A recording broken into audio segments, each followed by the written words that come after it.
actually we organized this year in order to help our doctoral students by the third year to develop their research ideas and formulate the main findings before the final defense procedure.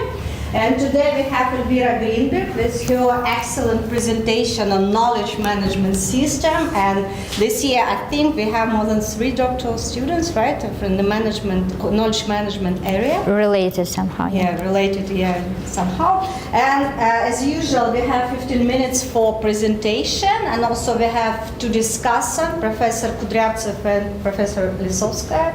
This professor just, your actual knowledge in this area and expertise. And then immediately after presentation, we have time for comments, questions, and discussion, and then presentation of our discussant in order, again, to help you in improvement and further development of your research paper. Okay? Thank you. Yes, thank you very much. First of all, I would like to sincerely thank everyone who came, because the fact that you will came made so much pressure on me that I put together all thoughts, and I hope it will be quite understandable and go smooth. If not, then I'm waiting for your comments. So the general thesis is called Knowledge Management Systems, Formation Specific and Future Trends, and in your letters you've got more precise formulation about predicting the knowledge management system success, and that will be the main part of my presentation. These first 7 points. I will speak as usual, following the normal article structure, and in the last 2 slides I will speak about the whole portfolio of my works and present the extended research framework, which includes not only this issue. So I think there is some reason why we have so many students speaking about knowledge management these years, because this research came to maturity, and it really shows that knowledge sharing enhances company performance through innovation, through increase of intellectual capital, through easiness of decision making. And the main tool which allow company to share knowledge is knowledge management system. However, companies of course have a limited budget, and they have to predict somehow the success of knowledge management system to understand should they invest or not, and in which certain tools they have to invest more, and so on. So how can you possibly predict the success? In the information systems research, there is a quite nice, easy, and elegant model which predicts the success in terms of the use of the system. So measure of system success is very simple. Do users use it or not? So if your employees are using the system to share knowledge, then you have success. That's what theory says. And it predicts the success based on 2 main variables, and I will speak all time long about them: perceived ease of use and perceived usefulness, which are mediators, because we have also external variables, and my research focuses on question which factors, basically which external variables, define the success of the system. And the model was tested not only in general in knowledge in information systems research, but also there are many studies which test if it works for knowledge management system. And even though knowledge management system can be perceived as something complicated and knowledge is hard to define, still this nice model works, and the results are very consistent, and there is a set of external variables already tested. There are social cognitive variables, and there is minor research which discusses knowledge properties. And that is quite interesting, because we speak about knowledge management system, and it is logical to expect that knowledge properties would be quite significant, would influence quite significantly on the actual use of the system. Most of all, I expect that they will influence the perceived ease of use, which is the degree to which a person believes that using a particular system would be free of effort. And one more dimension which I would like to add here is that a knowledge management system by itself creates some information overload. And in this context, I expect that perceived ease of use will have important influence on the actual use of system. So I extracted different variables from the literature and collected data to test the hypothesis. So the most interesting two variables I would like to pay your attention are here, knowledge characteristics. And I highlight two of them. First is a codified versus personified knowledge. And second, knowledge structuring. Is knowledge structured, and by which level it is structured?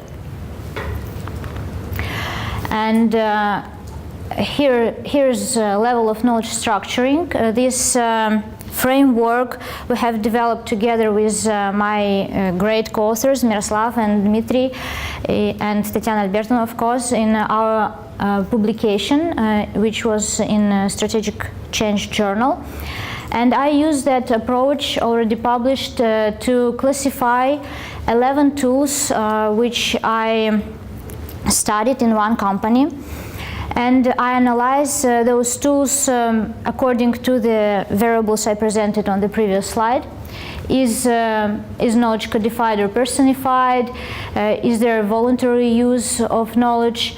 And is there any special training needed to use it? And I think you wonder where those 11 tools come from. So I was collecting data in R&D subsidiary of oil company, and they really have more than 1,000 employees who are knowledge workers who have really high information load because they are monitoring and managing mines around the globe, the drills around the globe. They distantly, sitting in St. Petersburg, they manipulate, they analyze, and they give instructions to all those people who are working in field. And there is, it's hard to imagine a field of natural science which is not used in their everyday work. So the number of respondents was 421. However, I had to eliminate those who had a lot of missing data. Finally, I've got 377 answers. The data was collected in the beginning of previous year. And I've used structural equation modeling to analyze the data. So basically, most of my hypotheses were not supported. And the most surprising for me was that there was no difference in codified and personified knowledge, because there is theoretical evidence, theoretical basis to expect that. And one of the explanations can be that this division between codification and personification works only on organizational level. As you know, codification and personification strategy is a valid and confirmed theory. However, on personal level, I didn't get the confirmation. Maybe more research needed there. And the connection which I've got is knowledge structuring. And it to influence not separately ease of use or usefulness, but the connection between them. And it influences negatively. And to understand why it influences negatively, I mapped the averages for each tool. And I've got the inverted U shape. So what do we see here? As managers are using unstructured knowledge management tools such as idea or idea generation, idea capturing bank, or communities of practice there, the discussion is not really moderated. They perceive tools as easy to use but not really useful, not that useful as it can be said about, let's say, knowledge library. Knowledge library is based on a taxonomy. There is a structure below it, and employees perceive it as useful. However, here we see a drop in the perceived ease of use. And that can be explained by the fact that the effort to search through the structured data is higher, even though some literature suggests that the more structure you give to the knowledge, the easier is it to use it. And the hardest for the employees, the hardest part are lessons learned and best practices basis, where not only there is a structure, but also the connection between different entities should be defined. And let's say in lessons learned, they define several types of causal relations. So they force the causal connection, and they force employees to find the relations. And yes, employees see it, and it is very structured. So employees perceive it as a really structured, as a really useful, but hard to use.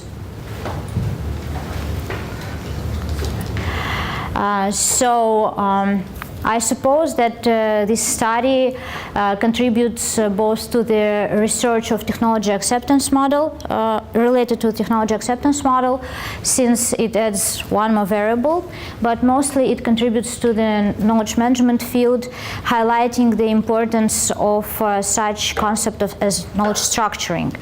For instance, right now there is very episodic attention given to that variable. For instance, among 130 something frameworks of knowledge management systems, HASIC has identified only 2 where knowledge structuring is an important step in the managing process. For speaking about managerial implications, it seems that study contributes to the understanding the part of the mechanism of the system acceptance, and this discrepancy between ease of use and usefulness should be taken into account, and company should invest some effort into increasing of this blue line, pushing it up. So literature and practice suggest that you can, of course, you can provide training for employees. The case company develops a cognitive search, so there is a information system support so that people can easily find everything with less effort. Or they introduce, not they, but literature suggests to introduce gamification solutions. And also in case company, they introduce some gamification in training for lessons learned and best practices, so they really see the resistance. And all in all, except the first article which was discussed right now, this is just, I'm still working on it. There are more publications which broaden this research and the understanding of the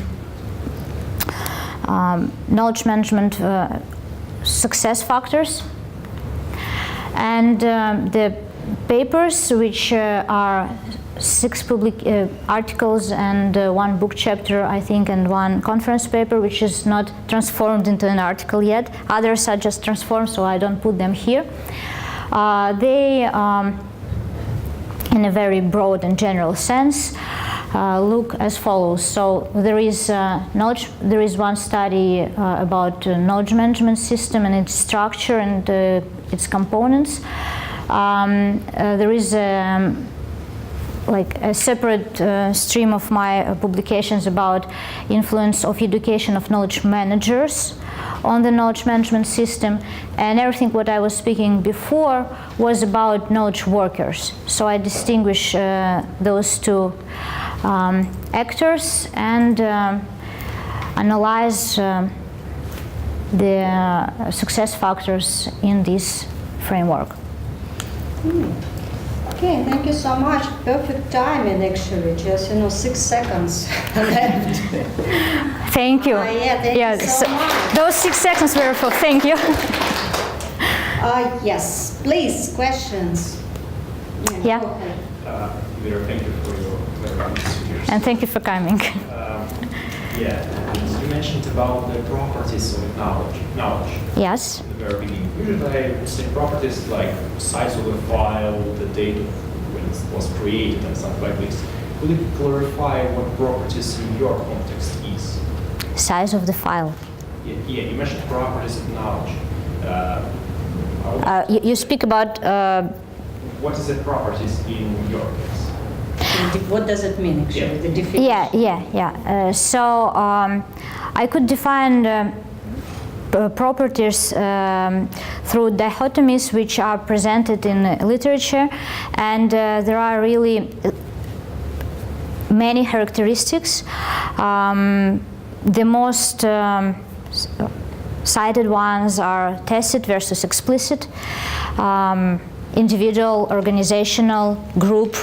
So this is not even dichotomy, this is a continuum from individual to group to organizational knowledge. You can have external or internal, you can have knowledge which is codifiable, not codifiable, and so on and so forth. So maybe the word characteristics is better. Yeah, thank you. Thank you very much, I will change it. Okay, more questions? Please, go ahead. Thank you. And I have a question. Does your company that you collected information somehow apply the KNS? And also, you told that you measured the success of KNS by just if the workers use the system, so it's the success, or no, you use such criteria, for example, the number of patents or creation of new knowledge? That's different dimension. Yeah, thank you for the question. Number of patents is, first of all, it's more about intellectual capital. It's already not a measure of knowledge sharing. So knowledge sharing is a predecessor of intellectual capital creation. This is the result, the outcome and measurable outcome, but that's not what I was measuring in using this model. You see? Yeah, actually it was missing. I'm sorry for interruption, but actually you didn't show how did you measure, all your independent variables. And that's why actually, there are questions, and I have the same question. Just how did you measure, the success, or other, perhaps you use another dependent variable? I don't know. I know there's a main independent variables. Yeah, I thought that visualization is self-explaining. That's why. Yeah, I agree. I should add that. Thank you very much. Variables. So. Should I answer right now? But just dependent variable, for instance. So the dependent variable is, I'll go to the whole model. The dependent variable is actual use of the system. And how did you calculate? How did you measure? I distributed the questionnaire, and so there was there are scales which are developed for this model, and You develop. no, the model is quite old and No, just measurement. I'm just asking about, it's very important to put it just, for instance, you use the validated and reliable scales in your model. Because you have the model, which is quite old, I understand. Yes. And that's why actually it's very important to show the contribution of your study. For instance, it would be nice to have, like, at the first slide, for instance, what do we already know, because you use this, very old, theoretical framework. What we didn't know, what is my research question, and why actually answering or addressing this research question is very important, for instance, today. Because particularly when you just rely on the very well-developed, research stream, particularly using this framework. And that's why actually now when we have this theoretical framework, and also you measure something like, actual use, it might be like a count, number of, occurrences of usage of particular knowledge management system, or it might be like a scale. Yeah, I got it. But you need to mention, you need to be very clear, particularly in your empirical model, which scales did you use, those validated scale, or you developed by yourself, and that's why I'm just asking. Yes, so those were Likert scales, and I've based my questionnaire on existing ones. However, since I had 11 tools and it was really big, I had simplified the questions, and so that is why before starting all analysis, I first made a confirmatory factor analysis to test these variables if they really measure what I want to measure, because at least one question which had the highest factor loading was taken from the original model. So I've got that confirmation, and after that I've tested if there is a model fit, and after that I was checking for the influences, and I understand that I have to describe, and maybe I hope you will learn from, you will extract lessons learned from my experience and always put all measures on your slides. Yeah, but it's very important question. Yeah, what is more important? Just I didn't see in your presentation your particular theory in terms of hypothesis development, etc. Because particularly in this study, when you have this, theoretical model, and then please just, put in your presentation, for instance, your hypothesis, what is the relationship between all those, variables and construct in your study. For instance, I have several studies on intention, action, translation in entrepreneurship, and that's why actually I understand, what you have in your TAM model. Not about, but still you have intention, action, translation, and that's why for me, according to theory of planned behavior. Yes, that's the basis for this theory. Intentions actually explain only 30% of actions. And it means that if you have intention, it doesn't mean that 100% of probability of using this particular, knowledge management system. And that's why here, what I would like to see, what is your hypothesis? So to write them. Relationships between all those constructs, like perceived usefulness and perceived ease of use, etc. Because I have to explicitly write everything and which theory stands behind each errors. Those relationships are positive or negative. See, because positive or negative. Perhaps you need to clarify just in this particular slide that you just focus only on the antecedents of the perceived usefulness and perceived ease of use, and you don't look on the further, model development to intention and actual use. You just focus on the antecedents, right? Yes. It means that the main focus of your study is not of the success factors of implementation of knowledge management system, but what are the main antecedents of factors, personal factors, right? Just you just focus on the personal characteristics of the employees and how those personal characteristics, including education, experience, those human capital characteristics, etc., and some knowledge, how they can influence on the perceived usefulness and perceived ease, right? Right. And then you don't go just further to intention, how those characteristics would influence intention and further. Yeah, that is already actions. established and. Okay, but could you just say more about the existing literature and prior studies, whether they already looked on those personal characteristics as antecedents or not? Yes, and what is here is taken from literature, and their relations are positive, and these characteristics were this characteristic was my contribution. Okay, this is your contribution. Yeah. Knowledge characteristics, knowledge structuring, and codified personified. Okay, yeah, the type of knowledge. Okay. This is your contribution. Yes. Now it's actually. Now I can see, more clearly just, your contribution. And also I would suggest just, reformulating your research question. Because now, if you just look on your research question, it looks like, what are the success factors of knowledge management system, right? Yeah. Development, implementation, etc. And now I would like, by the end of your presentation, it would be great to see the main findings.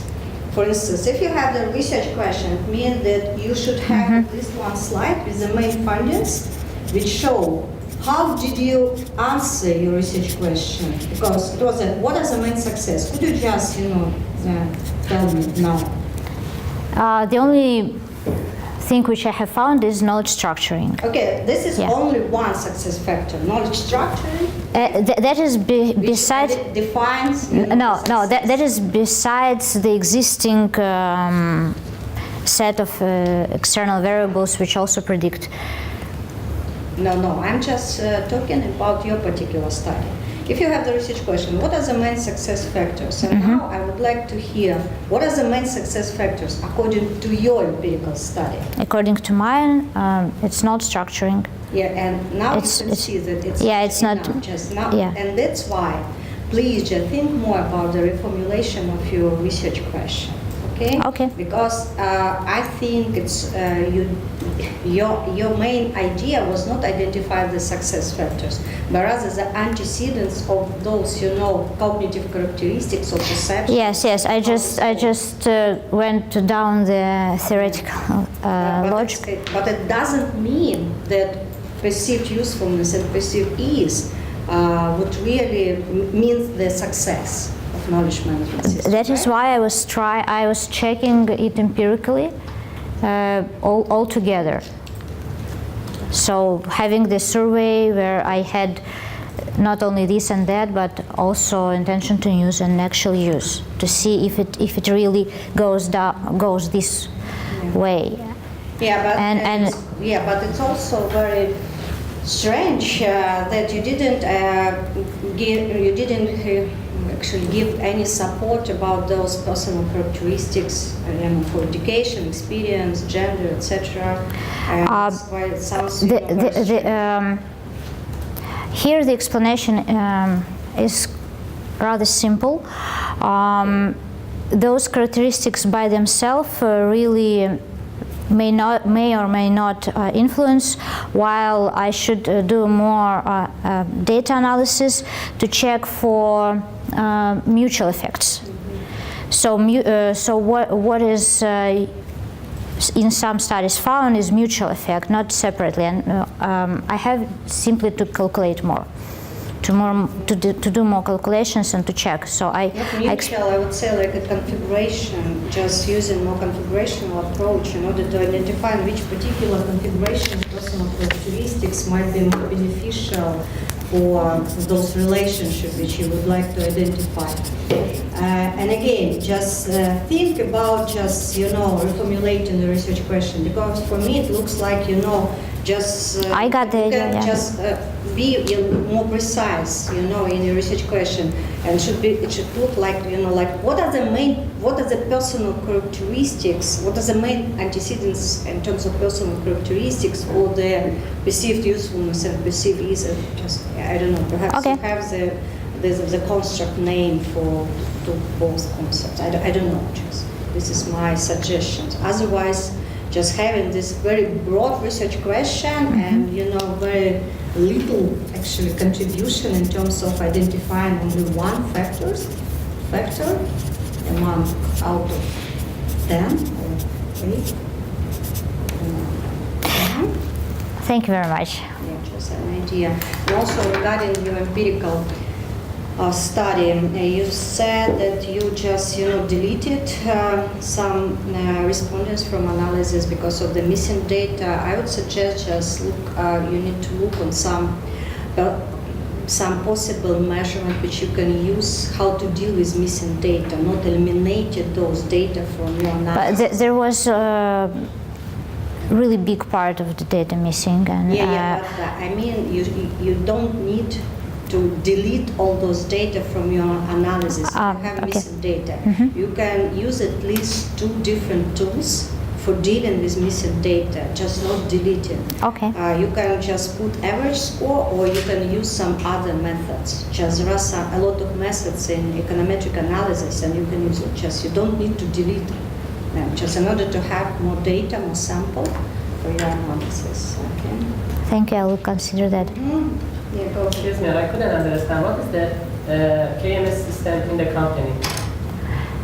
So, bless you. A knowledge management system consists of a set of tools. The software. Oh, you are about software. So they use SharePoint mostly, and they have different tools there. And the system in general consists not only of IT tools, but it also has instructions, and people should follow them to extract knowledge, to store lessons learned. So it's more complicated than simply an application. Yeah, thank you. Any more questions, comments? Yeah, now, guys, actually now you could see, particularly you, Natalia, because your presentation we have next week. Just put more information about your particular contribution, and just think more about the research question, and it shouldn't be so broad, in particular for having just very focused study. Just it's very important to show what we didn't know and what I would like to to contribute into existing stream, and just particular putting your main findings in the slide rather than such words about theoretical contribution, because once you have your findings in comparison with prior studies, it's much easier and simple to identify what is your contribution in terms of theoretical contribution and practical implications as well. Okay, now we have our discussant, and I'm ready to. Okay, thank you. Okay, I think.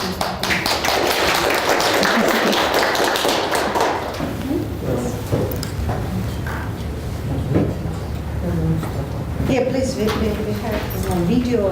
Just like So, first of all, I'd like to clarify the concept of knowledge management system. So you started to talk that it is about management system, and actually the recent ISO standard which was published in autumn also says that knowledge management system, it is a management system which helps to deal with knowledge.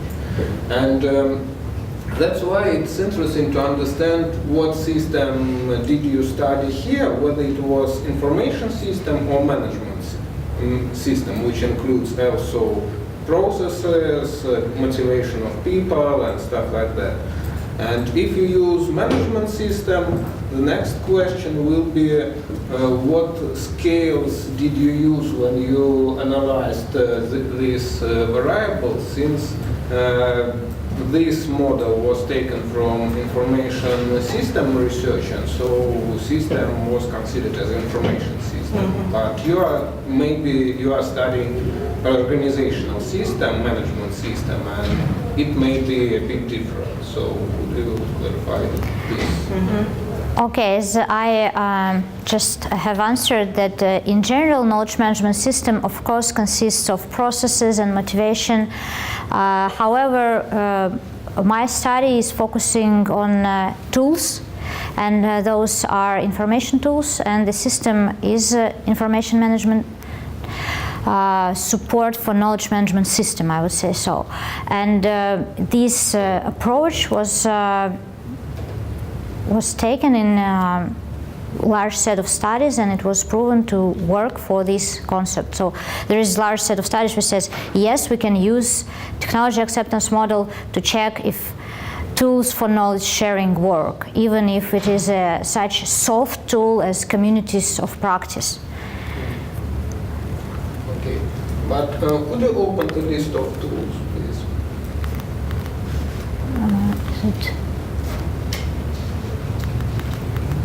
They're not only about technology, right? Those tools, if I'm not mistaken. Right. Yeah, so it seems that, for example, communities of practice. So on one hand, it is a group in information system where people do some actions, discuss something, and so on. But also, community will imply face-to-face communications when the same people communicate during some workshops and informal meetings and so on.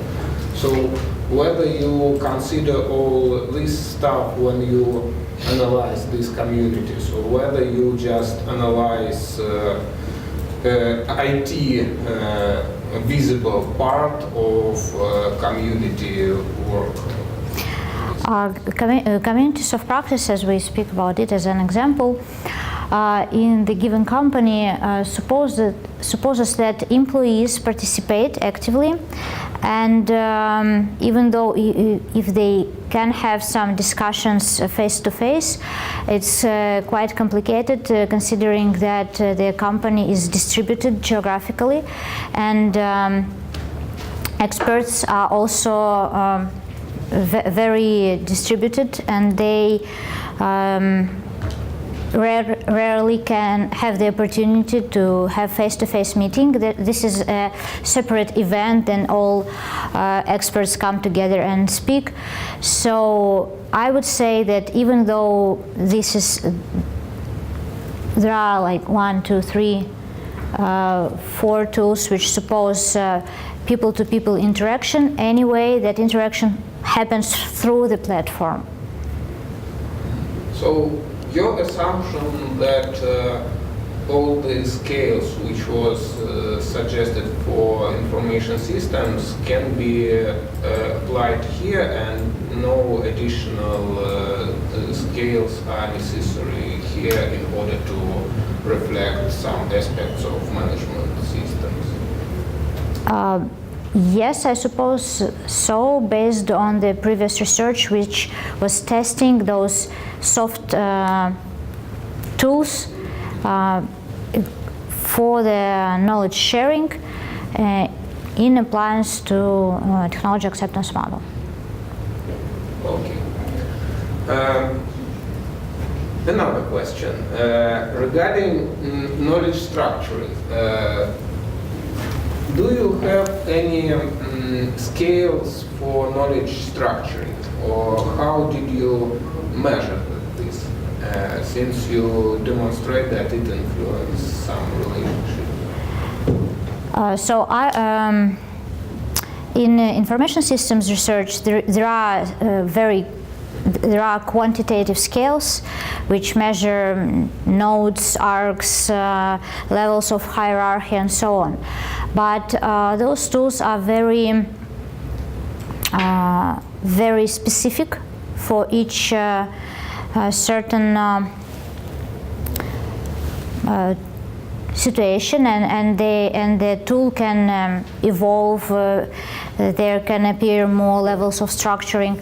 So I've applied more soft gradation, which was described into the paper, more broad characteristics just to see is it not structured text, or is there any structure, like in the report you have headings and subheadings, or is it a taxonomy already as it is in knowledge library, or are there not only levels and structures but also enforced relationships defined.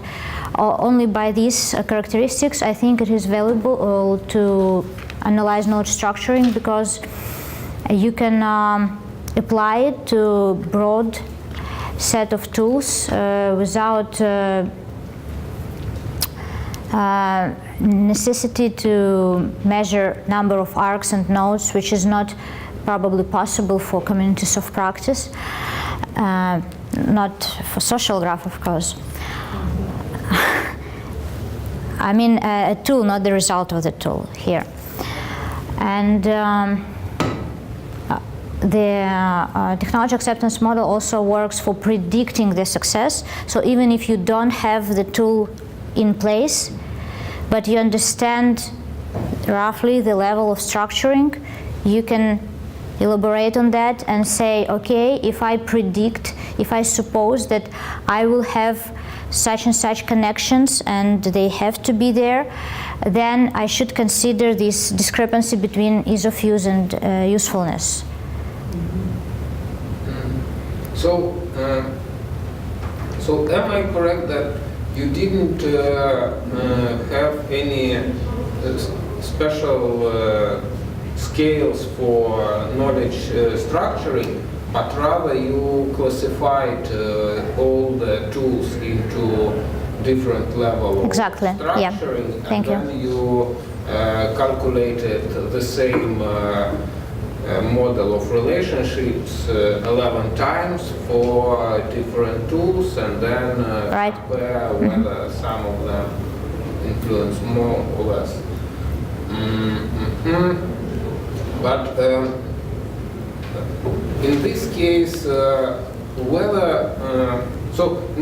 it seems for me that knowledge structuring can work differently and can be understood differently in these cases. So, for example, if I will think about knowledge library, and in one company it will be a complete mess within this knowledge library without any organization, and another company will create a great structuring within this knowledge library. But in your case, both these examples will be of the same level of knowledge structuring, since it will fall into the same category, knowledge. Yeah, the mess will fall into probably this category. There are some groups of entities, but not really under a hierarchy. In the case company, they really have a hierarchical knowledge library with many levels, and is mostly to access basic knowledge and tools, fundamental knowledge somewhere, and so it's well structured. So if in another company you see that knowledge library is a mess, then you just say, okay, probably people will perceive it as easier to put documents there, because they don't have to attach so many. They don't have, for instance, if we take the idea project, that's the example. Then people can very easily put something into the system. They just have an idea, they type it in, and they send it. Same if your knowledge library is not structured. You have something what you want to put there, you just put it there. And it is really easy to use, but the perceived usefulness is quite low.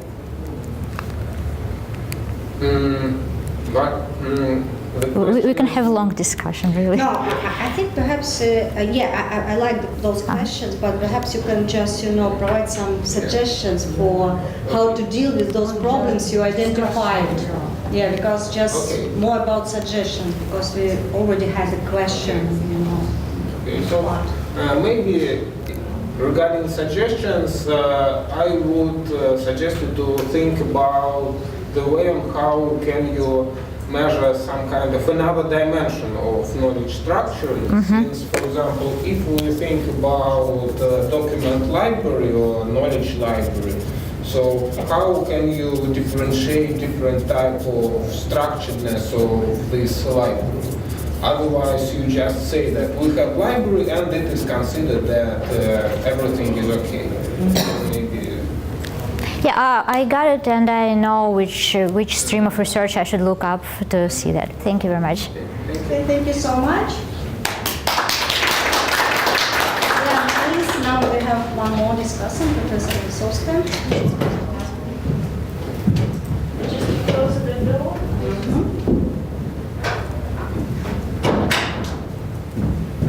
So first of all, I would like to thank you for this opportunity to review this work, because my path and so started with the course Knowledge Management for Bachelors.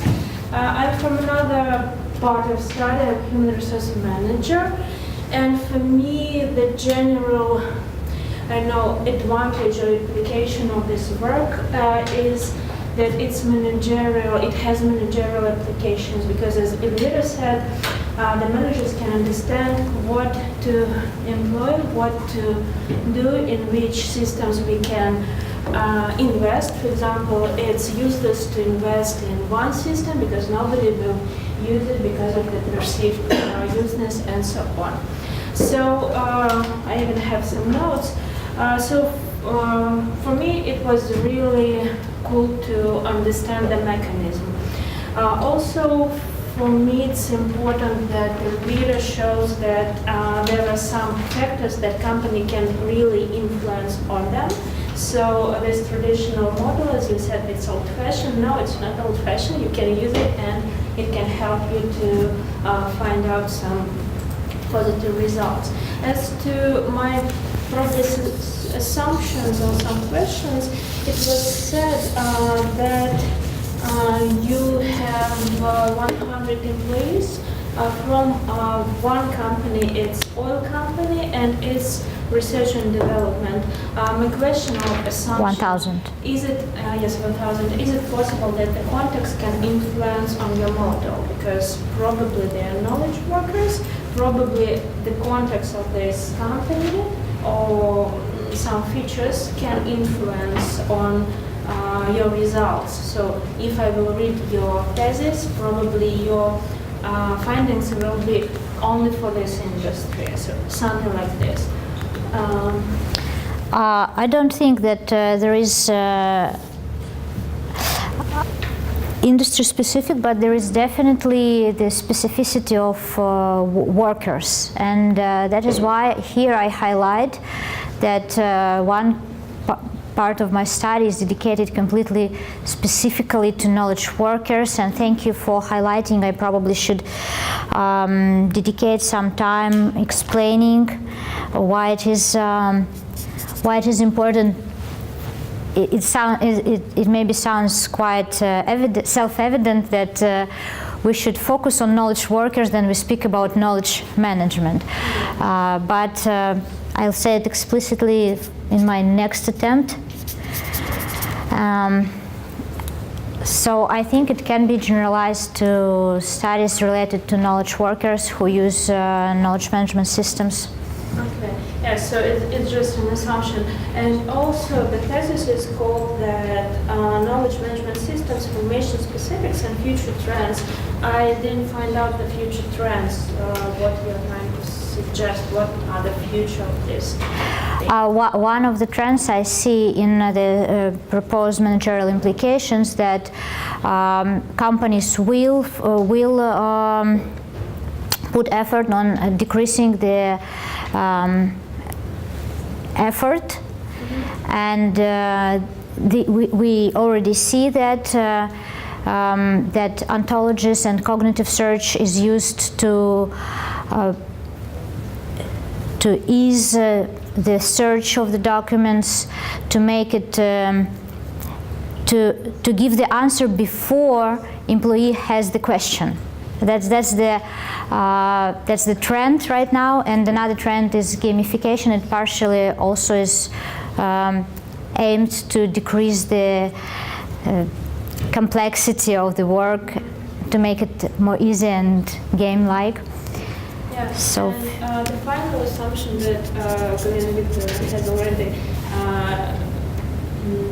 told you about this, probably it's not like for me as the reader from another perspective, it's probably not the key success, but you focus on 2 dimensions. So probably I see, yeah. I like this because when I read it from my perspective, I realize that this stuff is rather obvious, but probably you can measure it, and I will understand how to use it. And like intention to use doesn't mean that we will use it. For example, I will invest my money in this knowledge management system. They usually rather, they're not cheap, by the way, and it's difficult to implement it. They will say that, okay, they are intended to use it, but nobody will use it, or we can have some problems. So it's just several assumptions that if you're from Yeah, I see the point. Thank you very much. I will consider it. Thank you so much.